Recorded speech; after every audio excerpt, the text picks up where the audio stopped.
आज पूरे देश के अंदर सभी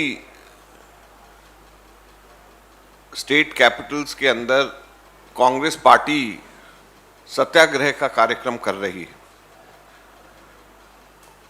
उसी तरीके से हम लोगों ने ये तय किया था कि दिल्ली के अंदर राजघाट के ऊपर हम लोग सत्याग्रह करेंगे और जब तक के श्रीमती सोनिया गांधी जी को पूछताछ के बाद में वापस नहीं जाने दिया जाएगा, जब तक हमारा सत्याग्रह राजघाट से रहेगा, जारी रहेगा। बहुत ही दुख की बात है कि भारत सरकार ने राजघाट के ऊपर महात्मा गांधी जी की समाधि के ऊपर प्रमुख विपक्षी पार्टी को सत्याग्रह से मना कर दिया।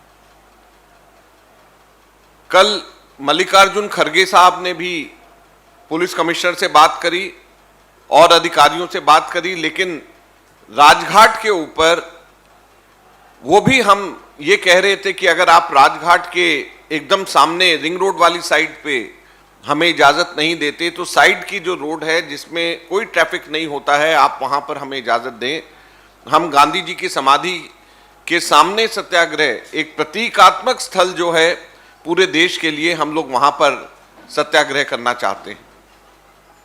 लेकिन दुख की बात यह है कि वो भारतीय जनता पार्टी जिसने राजघाट के ऊपर, आप लोगों को याद होगा 5 जून 2015 को बाबा रामदेव के समर्थन के अंदर डांस पार्टी के रूप में, उत्सव के रूप में प्रदर्शन किया था, वही भारतीय जनता पार्टी ने आज कांग्रेस को राजघाट के ऊपर सत्याग्रह करने से मना कर दिया है। इससे ज्यादा शर्म और दुख की बात नहीं हो सकती है। हम लोग ये कहते हैं कि अगर राजघाट के ऊपर गांधी जी की समाधि पे ही सत्याग्रह नहीं हो सकता तो इसका मतलब तो सीधे सीधे ये है कि लोकतंत्र की तो हत्या हो गई गांधी जी की तरह। अगर गांधी जी की समाधि पर भी प्रमुख विपक्षी पार्टी, सारे मेंबर्स ऑफ पार्लियामेंट विपक्षी पार्टी के एक दिन के सत्याग्रह के ऊपर भी नहीं बैठ सकते हैं तो फिर लोकतंत्र कहां पे जिंदा रहेगा। तो आज हम लोग, आज आप लोगों के माध्यम से देश की जनता को यह कहना चाहते हैं, भारतीय जनता पार्टी की सरकार को समझाना चाहते हैं कि लोकतंत्र के दोनों पहिए होते हैं, एक रूलिंग पार्टी और एक विपक्ष। अगर एक भी पहिया लोकतंत्र का खिसक गया तो लोकतंत्र की गाड़ी वहीं की वहीं रुक जाएगी। तो विपक्ष के पहिए को काम करने दें, विपक्ष के पहिए को घूमने दें। सत्याग्रह का अधिकार है, लोकतंत्र का अधिकार है, और गांधी जी की समाधि पे सत्याग्रह नहीं करने देना, इससे एक खराब स्थिति देश के लोकतंत्र के लिए नहीं हो सकती।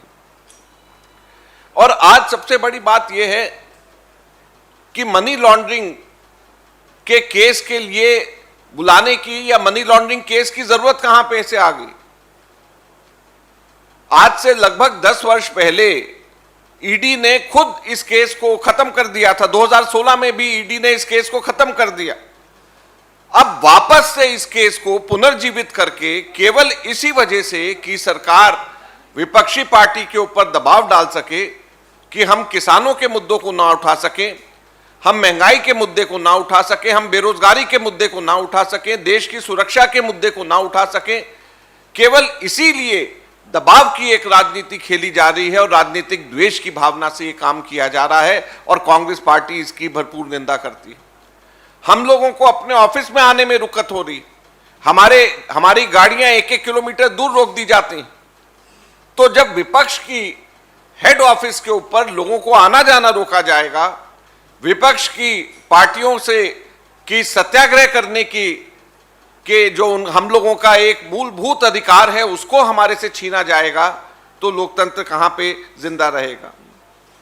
आज कांग्रेस पार्टी ने, जैसे मैंने शुरू में कहा, पूरे देश भर में लोकतंत्र के ऊपर इस प्रहार के खिलाफ में सत्याग्रह कर रही है और पूरे देश भर के अंदर कांग्रेस के लीडर्स और कार्यकर्ता अपने अपने राज्य के हेडक्वार्टर्स में वहां पर प्रदर्शन कर रहे हैं, सत्याग्रह कर रहे हैं और हम लोग आज यहां पर उनके साथ में हैं।